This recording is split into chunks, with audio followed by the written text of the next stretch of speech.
Donc je vous disais que nous avons dans ce village 7 châteaux. C'est le seul village de France à avoir 7 châteaux dans le village. Et celui-ci, c'est le premier château du village, mais c'est aussi un des plus vieux châteaux de toute l'Isère. La ville de Saint-Joire a été construite au IVe siècle par les Romains. Ça s'appelait Sancti-Jorie. Et ce château, c'est le premier château du village. Il date de l'époque romaine. À la place d'un beau château Renaissance, ici, il y avait un camp romain. On appelle ça un oppidum, un castrum.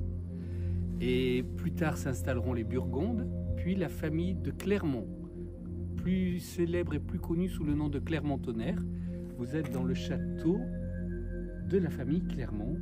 Ils sont d'ici, de Saint-Joire-en-Valdaine. Et Saint-Joire-en-Valdaine et les Clermont ont changé la France et l'histoire de l'Église catholique. Mais ça, c'est une autre histoire, je vous la raconterai une autre fois. Au cœur de la Valdaine, Saint-Joire se déploie entre collines et ruisseaux. Au centre, une silhouette familière, l'église Saint-Georges, classée monument historique depuis 1907. Elle concentre dans ses murs près de 8 siècles d'histoire locale.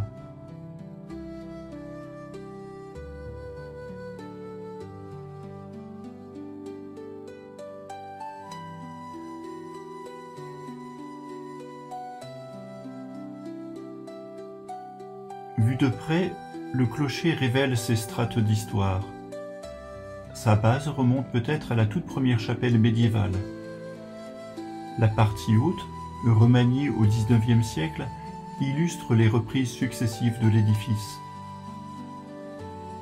Haut et élancé, il sert encore aujourd'hui, comme tous les clochers, de repère visuel dans la vallée et de point d'appel sonore. Ses cloches rythment les journées des habitants, annonce les fêtes comme les deuils et porte au loin le cœur battant du village.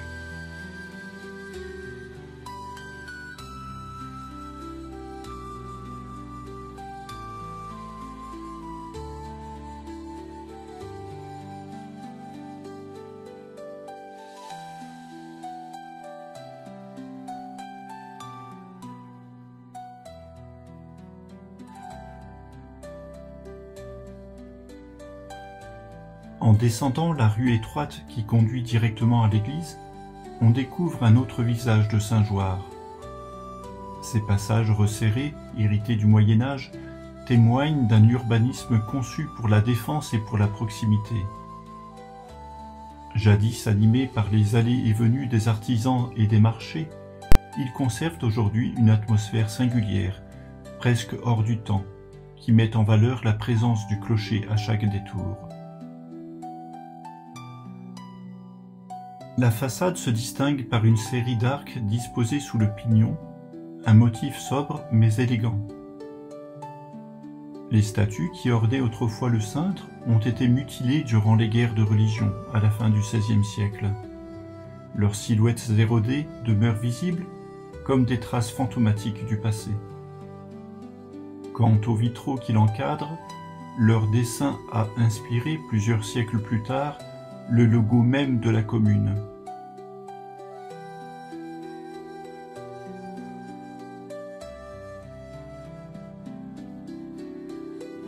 En faisant le tour, on lit l'église comme une carte.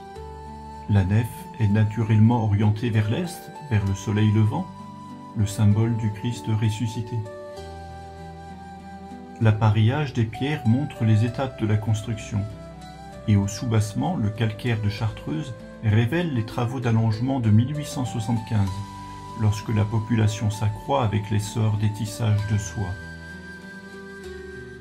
La façade occidentale est alors démontée, puis est remontée une travée plus loin, donnant à l'édifice sa silhouette actuelle.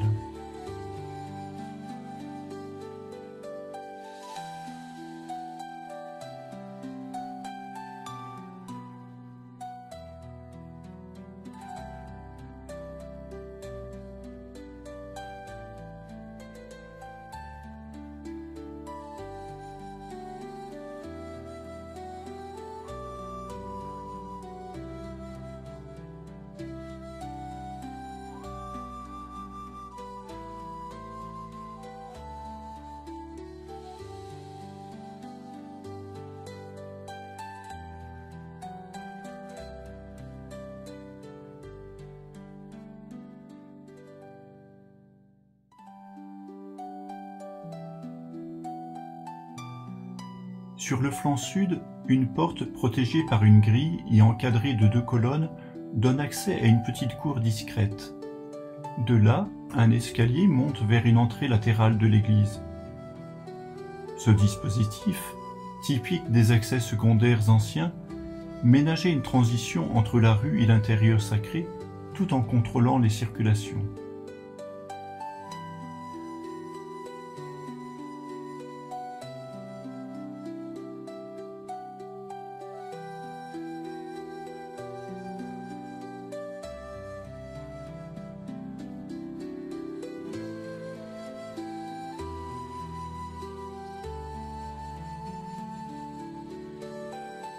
Lorsque l'on entre à l'intérieur de l'église, un détail intrigue.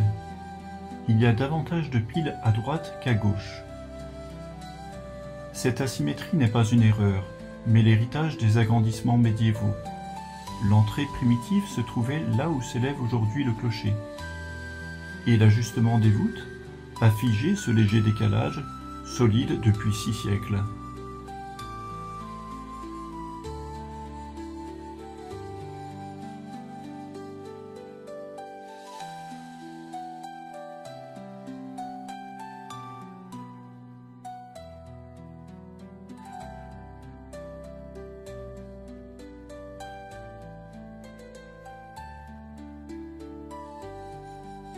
L'autel en bois, avec ses 2 tabernacles, est un intrus historique et un récit à lui seul.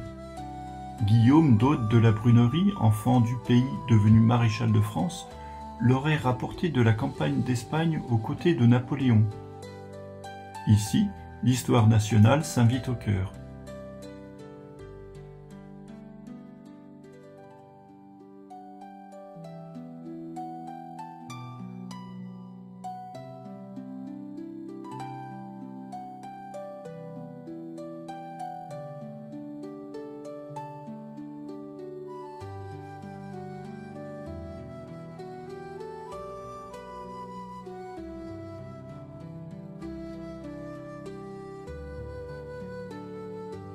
Les stalles sont réalisées dans un bois vivant, illustré de figures presque satiriques, caricaturales, apparentées à des séries que l'on retrouve en Piémont. Elles seraient liées au Clermont, grand donateur.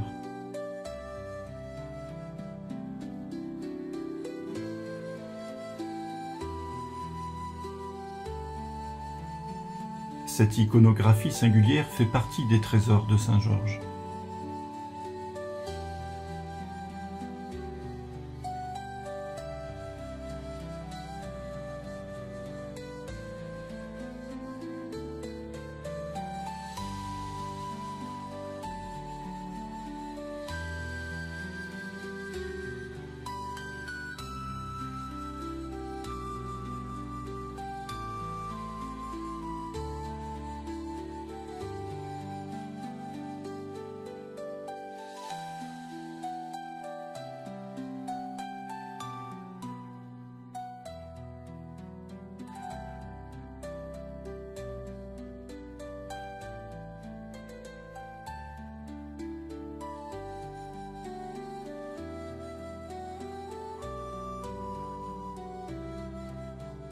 Non loin de l'autel se dresse la chaire en bois, autrefois lieu privilégié de la prédication. Sculptée avec sobriété, elle s'élève comme un petit balcon vers la nef. De là, le prêtre faisait porter sa voix pour exhorter les fidèles à une vie meilleure. Dans certaines églises, certains prêtres utilisent encore la chaire pour leur prédication. Un autel latéral est consacré à la Sainte Vierge. Une première statue représente une Vierge à l'enfant. La Sainte Vierge couronnée tient Jésus sur son bras dans une attitude simple et maternelle. Au centre même, une seconde statue la représente dans l'élan de son Assomption, bras ouverts vers le ciel, portés par des anges. L'une exprime la maternité divine, l'autre rappelle, à travers sa gloire céleste, sa maternité spirituelle envers tous les chrétiens.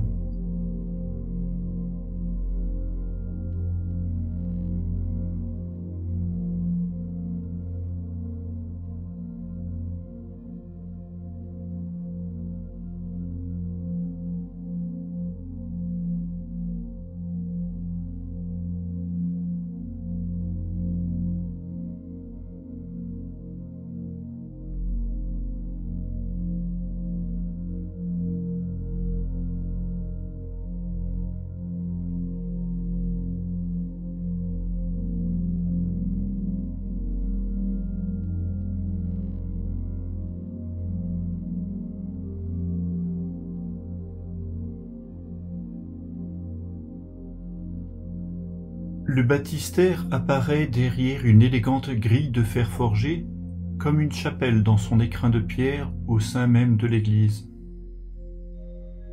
C'est là que commence la vie chrétienne, dans cet espace mis à part où l'eau du baptême est source de renaissance. Son décor de pierre blanche aux formes néo-gothiques met en valeur une représentation du baptême du Christ. Au centre, Jésus, les bras croisés sur la poitrine, s'incline dans l'eau du Jourdain.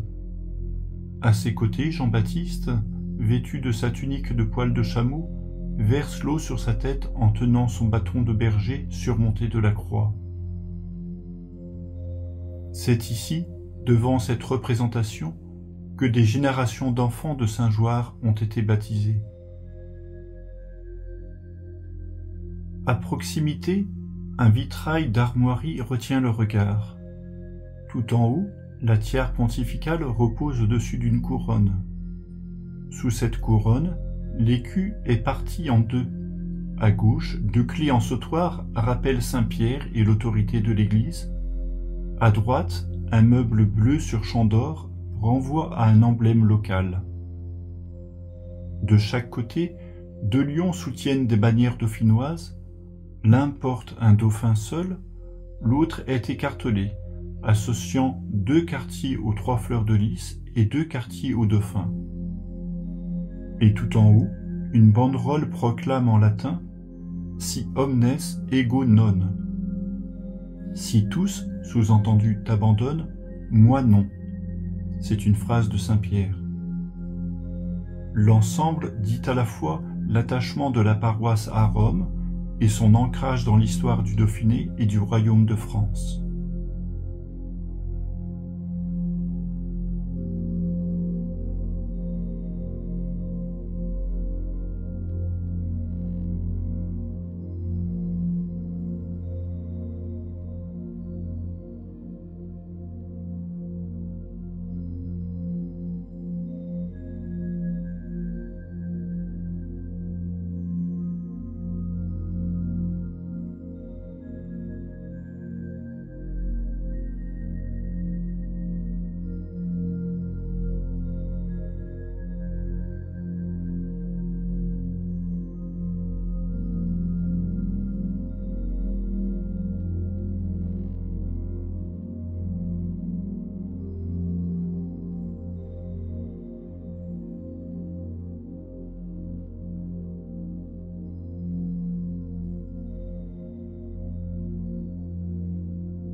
Le chevet, massif et rythmé d'arcs, nous rappelle la force tranquille des pierres.